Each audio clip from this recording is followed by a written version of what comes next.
Good morning, good evening, good afternoon. Welcome back to hashtag no filter with your boy King Lex. Don't forget to comment, like, and subscribe, and make sure you follow the official IG at no filter underscore Lex. What up, y'all? Thank y'all for coming back to my channel. I appreciate y'all always showing love. Like I've been telling y'all, if y'all been watching my videos, I'm on the road to 500 subscribers. I'm currently at 390, so we about 110 short. Yeah, about 110. So come on, tell y'all folks to comment, like, and subscribe. Get us to that 500 mark. I know y'all can do it. Hashtag no filter is here to stay, baby, and we ain't going nowhere. We ain't going nowhere. Okay, so come on, y'all. But yes, get us to that 500 mark. But this video, this video, baby, it's gonna stand to what hashtag no filter stand for, baby. We getting into the Monique interview on Club Shay Shay. Chill. Monique did not. Monique did not hold back. Okay, she did no bars. Okay, Monique got into everything. She touched a little bit about everything that's going on with her, and we're gonna break down like some of the most viral moments, especially like some stuff that really touched me. Monique is one of my favorite comedians, actresses. She's one of my favorite people in the world. I fell in love with her as a kid watching the Parkers. I loved her in Russell Jenkins. I loved her in Precious. I loved her in Fat Girls. Precious is probably one of my favorite movies. Um, I know this had a funny part when she said, he told me to shut my fat ass up, baby. I love Precious. And I even met Monique in person one time. I met her in Dallas. She was at a comedy club and she was the bomb. She was the bomb. She did a wonderful job. I got to hug her. Her hug was so good. It was just such a warm embrace. And she even defended her opener, who was a lesbian. She came out and defended her because the crowd really wasn't feeling her like that. So I love Monique. I love Monique. I feel like she's just a real individual. But she did not hold back on this interview with Club Shay Shay Child. Shannon Sharp was just up there like he be doing looking crazy. And when these folks come on there, if y'all watch the Cat Williams one, y'all need to go watch that one too. That was a very good, entertaining one. But when he did Monique, I said, okay, I gotta react to this. I gotta react to this. So, but as we going through these clips, drop your opinions in the comments. Tell me how y'all feel too, okay? We just gonna go through each kind of like tough subject and we gonna kind of break it down. All right, we gonna break it on down. All right. So the first thing I want to get into was the Parkers. Now I remember on social media she was talking about her and Countess Vaughn, who played Kim on the Parkers. Y'all, I know this is like a staple black sitcom in like the 2000s, child. It was such a big show. And in the clip, I'm gonna play this clip for y'all, but she said that they told them like, oh, okay, you need to reach, I believe she said like 5 years to get syndication. And she said that they reached syndication in 3 years. And then she said like they was like, oh, y'all about to get paid out, y'all about to get all this money. Child, and they got it down. So let's play this clip. I'm gonna play this clip so y'all can get into it. All right, hold on one second. Let me pull it up. Comment down below. What was your favorite Parkers moment? Did y'all watch the Parkers? Let me see. We gotta pull it up. All right, here we go. It's made money. Okay, years go by. By 2004, the Parkers, we went off the air in 2004, right? In 5 years, by 2009, the Parkers had made $800 million. You like, oh yeah, yeah. Stay Money, with me. money. Money. Yeah, yeah, Hey, yeah. come on. Money, money. Hey, yeah. All right. Okay, because we waiting to get this money, Senator. Monique look Come good. on. That check Check Monique is look good. coming. We get a call. We got to do an audit, and everything. Okay. And that was in 2009 that it made 800 million. We're now in 2024. And they're trying to convince Countess Vaughn and I that that show made no money. I just don't know how y'all gonna tell them ladies that the Parkers did not make no money. The Parkers was such a big show. That's so hard to believe that that show did not make no money. Like that's so crazy to me. So Monique and Countess, y'all need to go get y'all money for that. Y'all definitely need to go get y'all money for that. So she also touched on the big three. We gonna call these folks the big three, which is Tyler, uh, Oprah, Tyler Perry, Oprah, and what's that man and Lee Daniels? We gonna start from good to bad. So she talked about how all this started with Tyler, Oprah, and Lee Daniels was that she did the movie Precious, which is one of my favorite movies, even outside of Monique, but it's just like one of my favorite movies. I believe she said she was compensated $50,000 for that movie. And like she did everything that was she was contractually obligated to do. But they wanted her to promote overseas, and she was just kind of like, I believe she said she had a Monique show going on at the time. I loved the Monique show back in the day. I believe she said she was touring, she had Tyler children. So she was like, no, we gotta respectfully decline. I'm gonna play this clip. I got another clip. I got a clip of her talking about that. Let's bring that up and then we'll continue this conversation. Hold on. Let's see.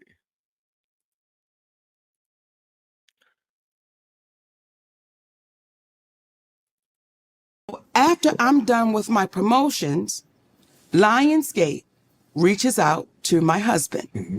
Initially, they think they're talking to my attorney, right? Mm-hmm. And they say, we want Monique to come to Cannes.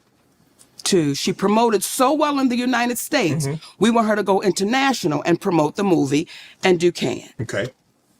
I tell my husband, please let them know I respectfully decline. I appreciate it, but I respectfully decline. I'm going to spend some time at home. Right. Lionsgate calls back.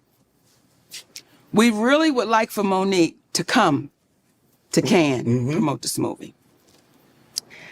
Please let them know I respectfully decline. I'm going to spend time with my family.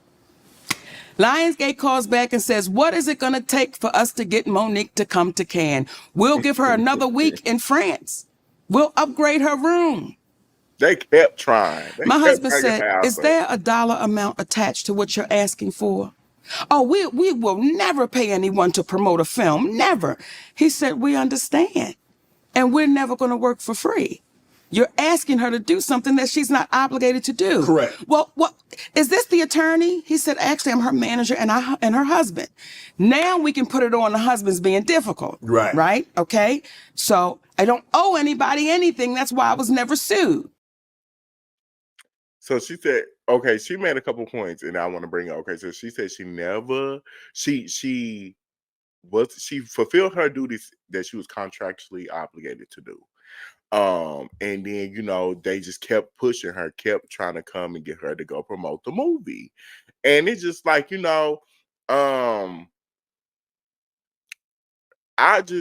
put her in a predicament just to be like, she just respectfully declined it, and they weren't even trying to pay her. Like, why would I work for free? Like, what does that even make sense to do? And they felt like she was just a slave to the system. I feel like she was just gonna do it just because this is all she got. But it's like, child, I done did the movie, and from my understanding, she was signed to Lee Daniels. She was signed to Lee Daniels' production company, and she did everything that she that was obligated to do with Lee Daniels. So all this happened, child, with the promotion and all that. So she said that she ended up meeting with Tyler Perry because they was at the Hoodie Awards, I believe, and she said that Tyler Perry was like, "Oh, child, well, I'm gonna play the clip because I got a clip from that too." But she said that she had went to his dressing room, I believe, and like when she got back there, he clapped his hands together, and all the people that was in there like just scattered like roaches. That had me dying when she said that, and then she was like, basically like they were talking about them, her need to go like keep on promoting this movie, and she was like, well, Jock, you could pay me. And he was like, I ain't paying you. You know what I'm saying? I don't pay. I don't want to mess up words up. Let's play the clip. But she was like, child, you can pay me. She don't care where the check come from, baby, which is you can pay me now. Let's pull it up.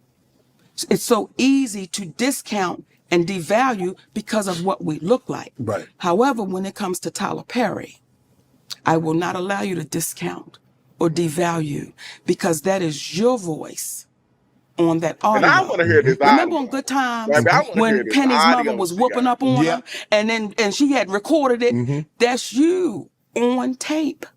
So how does it go from you saying you're going to give me an apology to now I owe you an apology? But what do you want an apology for? What could I possibly owe you an apology for when you've admitted?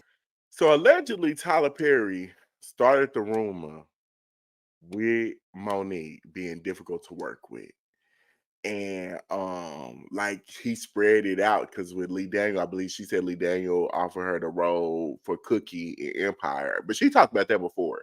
And then like he offered her like different roles, and then she was like, you know, he come back and people talking about, so, oh, you difficult to work with. That's what we're hearing.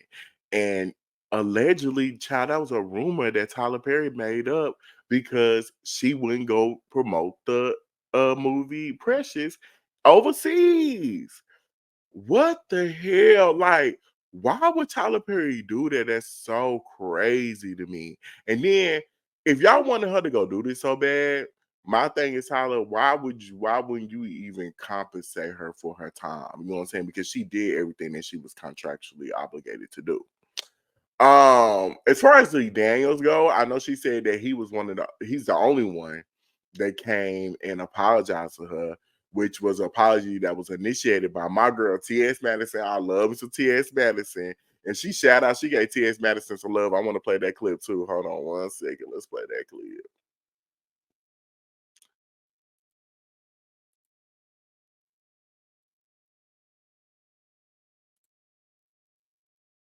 Here we go. Named T.S. Madison. It was a guy named Jamaica Carter. Jamaica Carter and I are mutual friends. Jamaica Carter and I are friends. T.S. Madison was a mutual friend. So Jamaica called me and said, would you mind doing T.S. Madison's show? I go do T.S. Madison's show.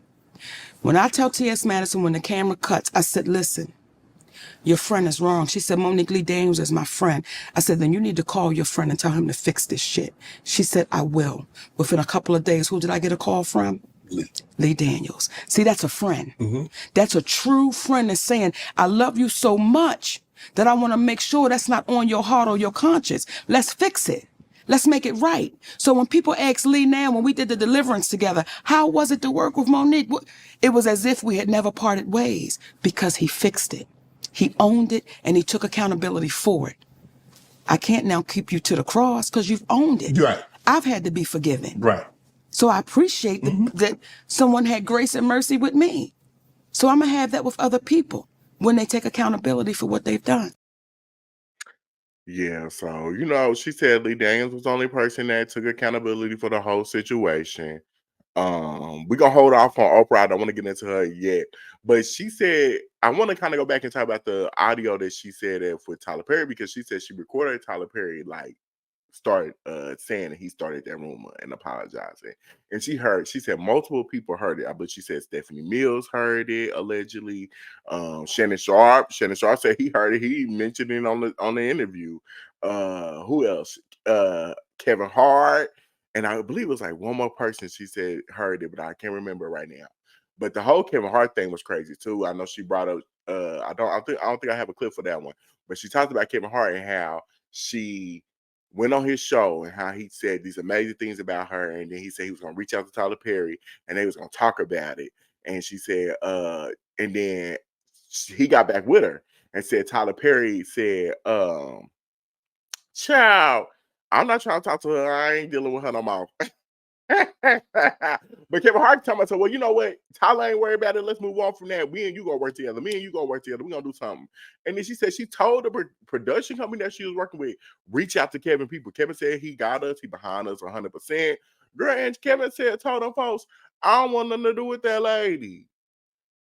I don't know how. That's what I'm saying. It scares me to get into the entertainment business like that, because it's just like how people can just say one thing and do another. Like there's no uh holding your word. Like that's scary to me. So I don't like that. So moving on. We're moving on from all that. We know how the rumor started. We know who started it allegedly. And we glad to see her and Lee Daniels have made amends. I think she did that movie. I think it's called Deliverance or something with him. So praise the Lord behind that. Okay, so moving on, child. She talked about Taraji P. Henson. Oh, excuse me. Now, Taraji. Taraji has came out when she was doing the Color Purple run. Did y'all watch the Color Purple? Drop it in the comments. The new version of the Color Purple. I loved it. But anyway, she was talking about Taraji P. Henson. Taraji was coming out. If y'all go look this up, Taraji was talking about how she almost didn't take the role because it was enough money. How she had to reach out to Oprah because like the conditions in the trailers and not having no food. And then I believe she said like she needed car service. Like it was just a lot. And it was just different interviews, especially like watching a lot. I watched a lot of the interviews from the Color Purple press run.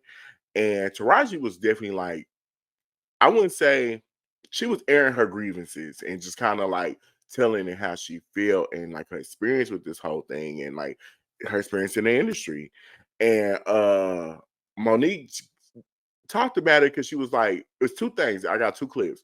She talked about how like it was kind of like the right message, but and for her, how she was the right message, saying the right message, but wrong messenger, and how like Taraji just was broken, like seemed broken as she was saying these things.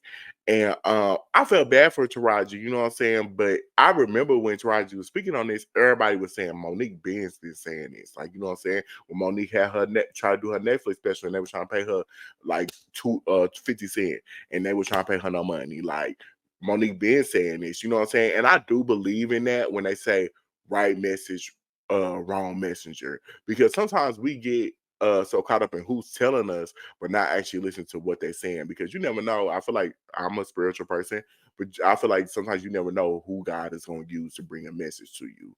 But we're gonna play this clip about Taraji. Hold on, let's see. Yeah. Okay.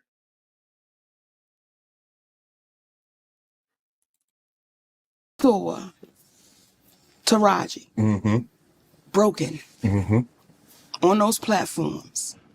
It was painful to watch. However, Taraji and I had a conversation over a decade ago. Yes. In my trailer when I was doing the Monique show. And she said, you got to keep on getting it until your turn comes. And I said, Taraji, most of us die before our turn comes. We got to ask for it right now. Now, I understand that because there was a time I felt the same way. Exactly. Because that's what I was told. Right. You just keep going and we'll get him the next time. We'll get him the next time. We'll get him the next time. And the next time never comes. And then you see our sister broken, sitting on those platforms. Now, when I said it, why didn't it get the traction when you said it that when she said it? Now all of a sudden everybody is coming, and I don't have a problem. I'm glad. Yes. But if you said this a decade ago, and I remember you saying it over a decade ago, why didn't it get the traction? Why didn't it get the support? Why wasn't it propped up when Monique said it? I think there's a few reasons why. Number one, it was the messenger. I should just be grateful I got invited to the party. You a big fat black woman. How dare you be the one? And then on top of that, you're saying names. You're saying Oprah's name out loud. You're saying Tyler's name out loud. You're saying Lee's name out loud. You're saying Lionsgate out loud. That's crazy. You know what I'm saying? And then she was talking about how like it's the image too. I want to bring that clip up too, where she was talking about like the image.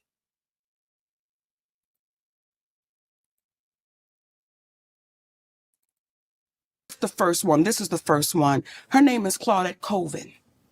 And she's not the first one, but she was before I like that she bring Rosa up other Parks. people. You know what But I'm saying? because Claudette Colvin did not fit the picture that they thought she should look like, she was dark skinned and she had coarse hair.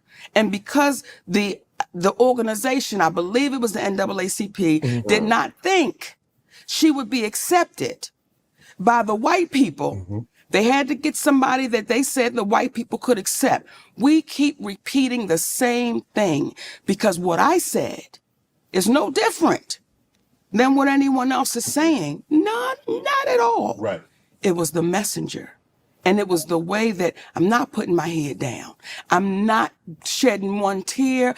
I'm not going to say, I don't want to say their name because I might get in trouble. I'm going to say all of it. Right. Because when you really think about that little girl coming behind you, what I don't ever want that baby to see is me broken. I don't want her to see me falling apart. And I understand it. I understand how it can happen, Shannon, when you may not have a foundation at home, Right. when you may not have that man at home or that woman at home, whomever, that support person saying you're not crazy. Right. I got you. Come on. We're going to go through this. We're going to get through this. So for us, if we start taking things for what they are and get out of our emotions, we would be so far along. Child, I do agree with that situation. I do think it was right message, wrong messenger. I do agree with that. And Monique is a very strong individual. She coming at you. She's very ka, ka, ka. You know what I'm saying? Like, she's very direct. Taraji, it was just like two images. You know what I'm saying? Like two versions of it. You know what I'm saying? You had two completely different versions.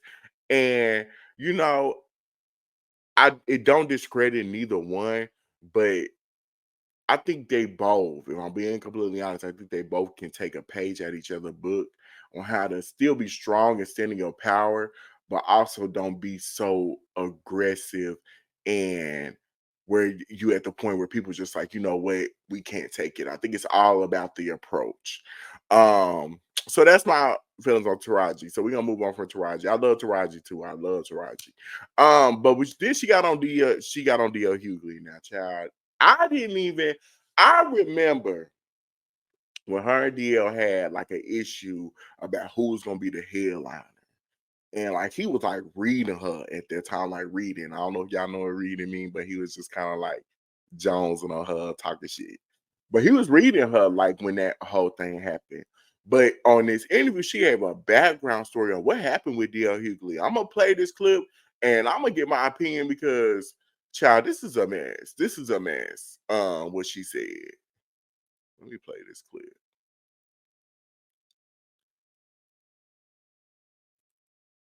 So here we go. They said, Monique, we want to play a game of Would You Rather. Let's go. Would you rather your husband sleep with Lee Daniels They had a with lot a of condom or Corinne Steffens without one? Really, Monique? Now, as y'all are watching right now who haven't heard this story, y'all going, they doing the same thing in the studio. They going, okay. That is exactly what happened. Now, I said to the team, how does that uplift our community? I said, sister, and her name is Jasmine, how could you ask another sister that? Well, we just planned. I said, tell me the joke in that because I don't know what you're insinuating. Then you're involving people that have nothing to do with nothing. Like, what are y'all doing? So I said, I'm going to call my brother. DL. I'm going to call my brother. I call DL Hughley on the phone. I say, hey, baby. Yeah. Huh? That's how he responds. Yeah. Did he know it was you? Yes, because they called him to let him know Monique's going to be calling. Right. Like this, like, it was did I know getting it was crazy. you? Right. I'm like, just let me get on the phone with my brother, right? Hey, DL, yeah. I said, listen, I just got off the phone with your team, and they wanted to play this game, Would You Rather? And it was like, stupid. Like, asking me about my husband and Lee Daniels and Corinne Steffens, and his exact words, well, that's how we do it. I said, DL, how does that uplift our community? And again, I don't know what y'all trying to insinuate, but brother, what you doing? Like I said, that's just how we do it. So it is what it is. That's a man's child. If this is true, this is alleged. You know what I'm saying? We gotta say allegedly over here, hashtag the filter, okay? Because we don't know if this is true or not, okay? But if that is true, DL Hughley, you really owe her an apology because that's definitely disrespecting her marriage. Why would y'all even say something like that? You know what I'm saying? That's literally trying somebody at the highest degree. And I don't blame Monique for being upset about that. But she talked about how like it kind of just trickled into like different things. I believe she said like after that she was waiting to like see him. She was like, I'm gonna see you. And I believe she said they had did a show, and when she did that show, child, she let it rip. And they've been arguing on Instagram ever since the interview came out today. Like they didn't have little. I think he responded to me, so you came from my family, and she was like, you know, I didn't come for your family. I was talking shit about you. You know what I'm saying? It's been a lot. Go check out their Instagram. So Monique did a live. Her husband did a live today. Talk going in about that. So go check that out. But yeah, like DL, you a fool for that. And the thing about it is too, your team, even though hashtag no filter, baby, we got a team of 2, we got a team of 3. Okay. But your team is just a representation of you. You know what I'm saying? So knowing that she felt disrespected, it could have been a clean, you know what, Monique? I'm sorry, that's gonna be exited out. You know what I'm saying? I didn't know nothing about it, or you know what I'm saying, they told me about it and I thought it would be cool, but you know what I'm saying, it just couldn't be a mature way to resolve that. But for DL just to be able just to say it is what it is, I understand why Monique was just like, okay, you got me fucked up. Like, what you mean it is what it is, you know? So I don't blame Monique for getting on one with that. Like I don't blame Monique for getting on one with Tiffany Haddish. Now, Tiff, which I think she said she was having an interview with GQ magazine, and they asked her about Monique, and she was like, "Child, I couldn't be Monique with that husband or something." I'm playing the clip. I got the clip. Let's before we put words in her mouth, let's play the clip. Hold on.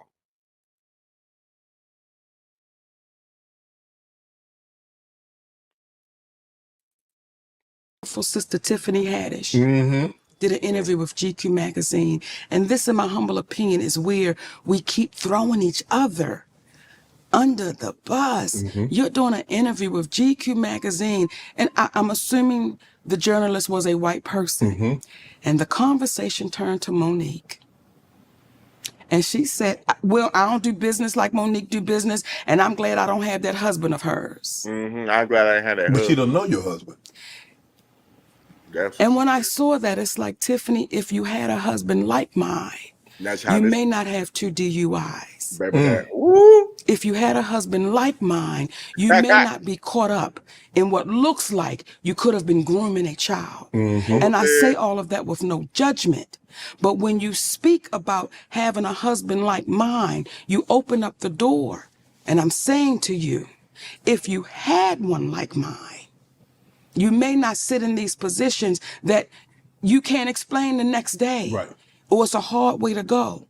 So once again. Well, she doesn't even have a husband, let alone like Now, yours. why Well, Shelly damn Shaw? it, now Shelly you Shaw, said it. why you going in too? Like, I stepped you on that, got a Shelly. husband. Child, even Shannon Sharp is going in on Tiffany. I just feel like, you know, you give your opinions on certain things, like I'm giving my opinion now. And Tiffany Child, Monique was, yeah, you know Monique was gonna come back and say what she had to say. And I don't know if having a husband would have prevented her from getting DUIs or being in that situation about grooming that child or whatever. But child, Monique read you fulfilled. So you know, she touched on I feel like we touched on pretty much everything, but the one last thing I want to touch on was her and Oprah. I feel like that was that conversation with her about her and Oprah's relationship impacted me the most, because you can tell like she was really hurt by another successful Black woman that she looked at as a child. She said in the interview, like, she saw Oprah and it gave her, it was like representation, like, okay, if that's somebody that looks like me, that's out here doing a thing, if they can do it, I can do it. You know what I'm saying? She sung Oprah's praises. But then she talked about how Oprah just kind of like allegedly had like this, and I'm gonna just say it, like a jealous spirit about how Monique was like just glowing. She talked about how she was on this show and she was talking to the other Oscar winners and how the crowd was going crazy. She talked about how like Oprah brought her family on her show, and she had told her, "Oh, it's just gonna be your brother coming in there." Kind of find out it was like her mama, her daddy. I think she said like almost like her whole family, and that really just, she was blindsided by that. So I'm gonna play this clip by Oprah about her talking about Oprah, and then we're gonna get into the rest of Oprah.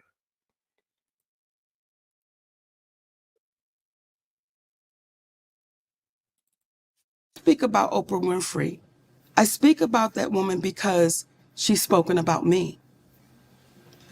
And when you begin to speak about me privately, I'm going to speak about you publicly.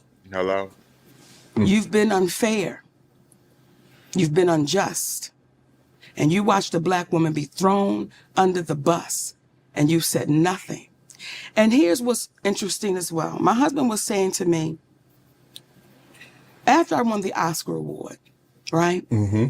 And she had the people come, to talk to the Oscar winners. And I go on the stage and I talk to the Oscar winners.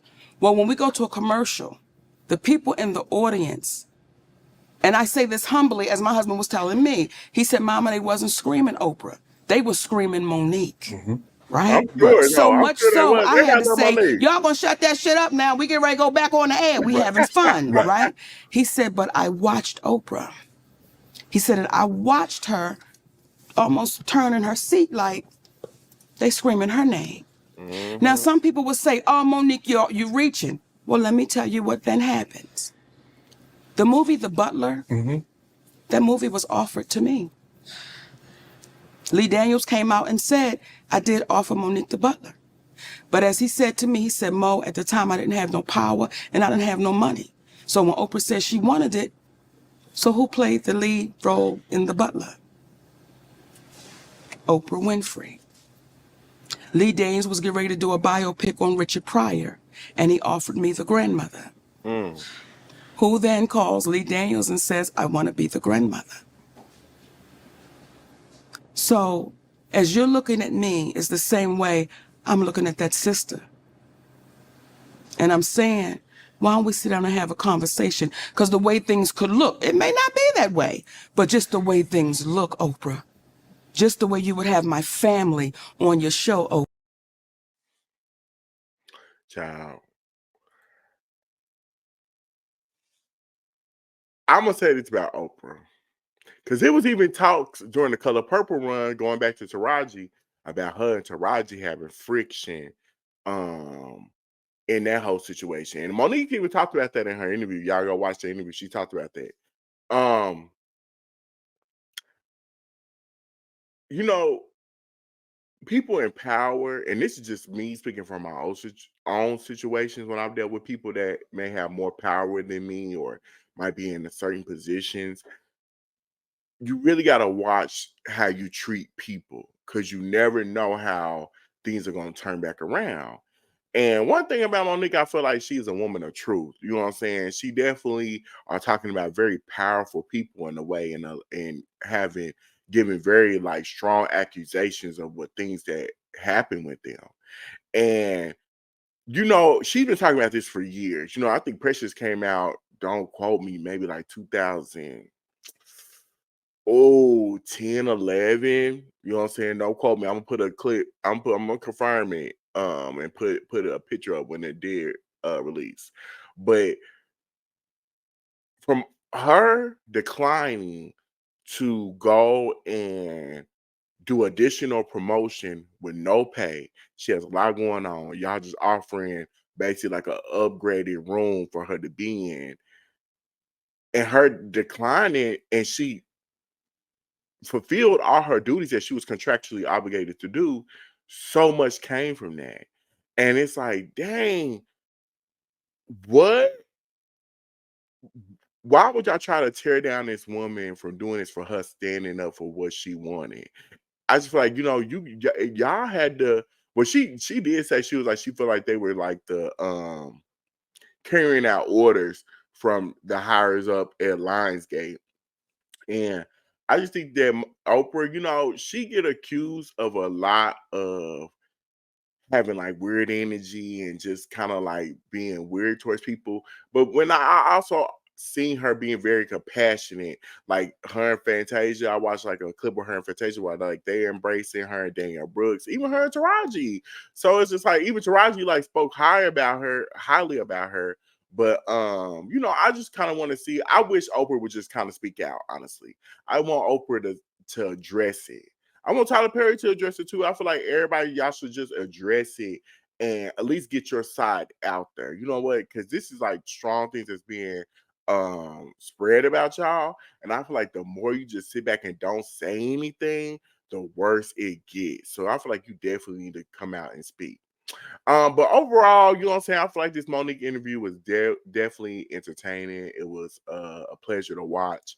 I'm such a fan of Monique, and you know, one thing I like about her, she definitely has been repeating the same things. She don't hold back, and she been telling it like it is. So definitely, y'all go check out this interview with her on Club Shay Shay with Monique. Like I been asking y'all, please comment, like, and subscribe. If y'all like this video, comment below and say we want more reaction videos. You know what I'm saying? We want to see more of this. You know what I'm saying? So comment that below and be on the lookout for more videos and show some love to your boy. Peace out.